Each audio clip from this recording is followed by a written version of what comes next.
हे आपण घेतलेलं आहे 2 चमचा तेल, अर्धे चमचा मोहरी, अर्धे चमचा जिरी, पाव चमचा ओवा, त्यानंतर हळद पावडर अर्धा चमचा, हिंग पावडर पाव चमचा, लाल तिखट, संडे मसाला आणि हा आमचा स्पेशल घरी बनवलेला व्हेज मिक्सचा मसाला आहे। त्यानंतर आपण घेतलेले आहेत ग्रीन पीस, त्यानंतर 2 उकडलेले बटाटे, त्यानंतर 2 मीडियम साईजचे कांदे चिरून, 2 टोमॅटो, कढीपत्ता, आलं लसूण पेस्ट, कोथिंबीर। तर चला आपण भाजी बनवायला सुरुवात करूया। गॅस पेटवून घेतोय आपण, त्यानंतर त्यावर कढई ठेवूया। कढई थोडा वेळ गरम होऊ देऊयात। आता त्यामध्ये आपण 2 चमचा तेल घालून घेऊयात। तेल थोडं गरम होऊ देऊयात आणि आता आपण त्यामध्ये आलं लसूण पेस्ट घालून घेत आहोत। ती थोडा वेळ जरा परतू देऊयात। जरा चमच्याने हलवून घेऊयात जेणेकरून ती खाली चिटकणार नाही। छान असं आपण परतून घेऊयात आलं लसूण पेस्ट। त्याला थोडा सोनेरी रंग येऊ लागलेला आहे। आता आपण त्यामध्ये कांदा घालून घेत आहोत आणि कांदा देखील चांगल्या प्रकारे परतून घेऊया आणि त्याला देखील सोनेरी रंग येऊ देऊयात, म्हणजे तो छान प्रकारे त्याचं तेल सोडेल। तुम्ही आता पाहू शकता कांदा देखील आपला परतून झालेला आहे, त्याला देखील सोनेरी रंग यायला लागलेला आहे। आता आपण त्यामध्ये मोहरी, जिरी आणि ओवा घालतोय, ते देखील छान परतून घेऊयात आणि कढीपत्ता घालून घेतोय।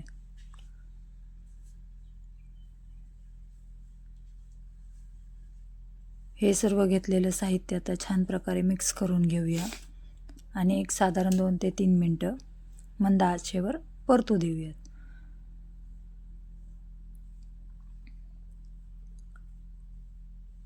आता त्यामध्ये आपण टोमॅटो घालून घेऊया। टोमॅटो देखील चांगलं मऊ होईपर्यंत परतून घेऊया, जेणेकरून त्यामध्ये असलेलं जे काही पाण्याचं प्रमाण आहे ते सर्व आटून जाईल आणि छान प्रकारे कांदा आणि टोमॅटो आपलं तेल सोडू लागतील।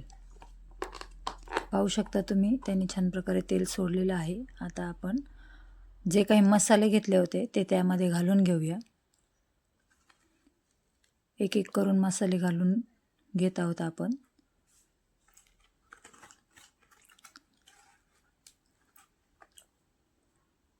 हळद पावडर, लाल तिखट, आपण संडे मसाला आणि आपला घरी बनवलेला स्पेशल मसाला, अशा प्रकारे आपण हे सर्व मसाले आणि हिंग पावडर घालून घेत आहोत। हिंग पावडर घातल्यामुळे जे काही पचन होतं भाजीचं ते देखील चांगल्या प्रकारे होतं आणि एक छान असा सुगंध त्या भाजीला प्राप्त झालेला असतो।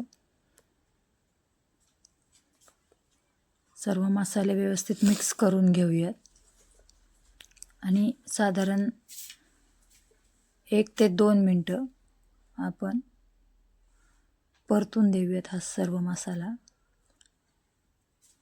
पाहू शकता तुम्ही छान तेल सुटलेलं आहे त्याला। आता आपण त्यामध्ये मीठ घालून घेऊया। तुमच्या चवीप्रमाणे तुम्ही मीठ घालू शकता आणि त्यामध्ये कोथिंबीर घालूया। पुन्हा हे सर्व मिश्रण हलवून घ्यायचं आहे।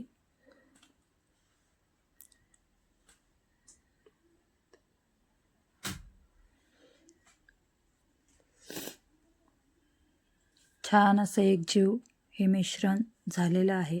आता आपण त्यामध्ये आपले ग्रीन पीस घालून घेऊया। आपण ग्रीन पीस उकडलेले नाहीत। काय होतं की ग्रीन पीस उकडल्यावर त्याचा रंग आणि चव दोन्हीही बदलून जाते, म्हणून आपण ग्रीन पीस आहे तसेच घेतलेले आहेत. आता आपण ग्रीन पीस छान त्या मसाल्यामध्ये मिक्स करून घेऊया. थोडा वेळ असंच हलवत राहायचं आहे, जेणेकरून ग्रीन पीस त्यामध्ये मिक्स होतील. पाहू शकता तुम्ही ग्रीन पीस जसे आहेत तसेच आहेत त्या रंगाला. आता आपण त्यामध्ये थोडंसं पाणी घालू आणि हलवून घेऊ आणि त्यावर झाकण ठेवून एक 10 मिनटं ग्रीन पीस शिजवून घेऊयात.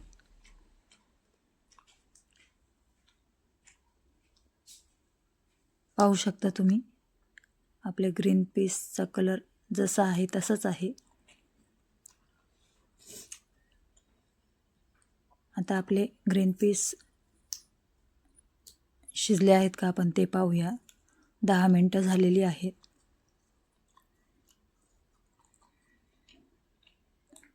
छान असे ग्रीन पीस शिजलेले आहेत. हाताने दाबून बघूयात आपण. पाहू शकता तुम्ही किती छान प्रकारे ग्रीन पीस शिजलेले आहेत आणि भाजीला एक छान कलर आलेला आहे. आता आपण उकडलेल्या बटाट्याचे काप करून ठेवलेले आहेत ते त्यामध्ये घालूयात.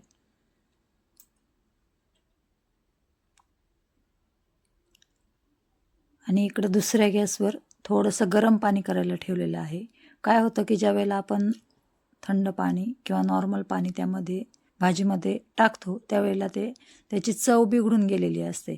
गरम पाणी घातल्यावर त्याची चव आहे तशीच राहते. म्हणून आपण तुम्हाला ज्या प्रमाणात हवं असेल त्या प्रमाणात गरम पाणी घालूया, किंवा तुम्ही अशी सुकी भाजी देखील खाऊ शकता. आता आपण त्यामध्ये थोडंसं गरम पाणी घालून घेतोय.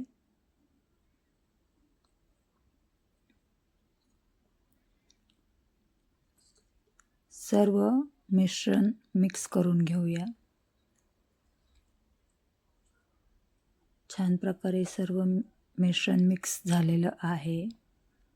आता आपण एक 5 मिनटं अजून थोडंसं पाणी घालूयात.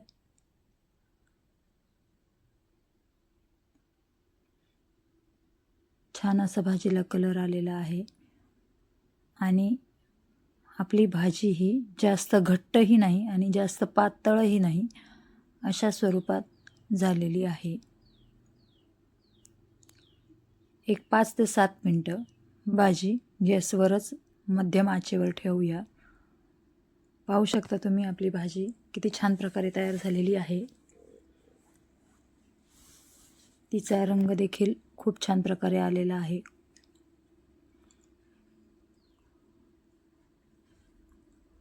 आता आपण भाजी खाण्यासाठी बाउलमध्ये सर्व करूया. पाहू शकता तुम्ही त्यातल्या ग्रीन पीसचा रंग आहे तसाच आहे, तो जराही बदललेला नाही. आता आपली भाजी तयार झालेली आहे. पाहू शकता तुम्ही. अशाच प्रकारे आमचे नवनवीन व्हिडिओ पाहत राहा आणि सबस्क्राईब करा.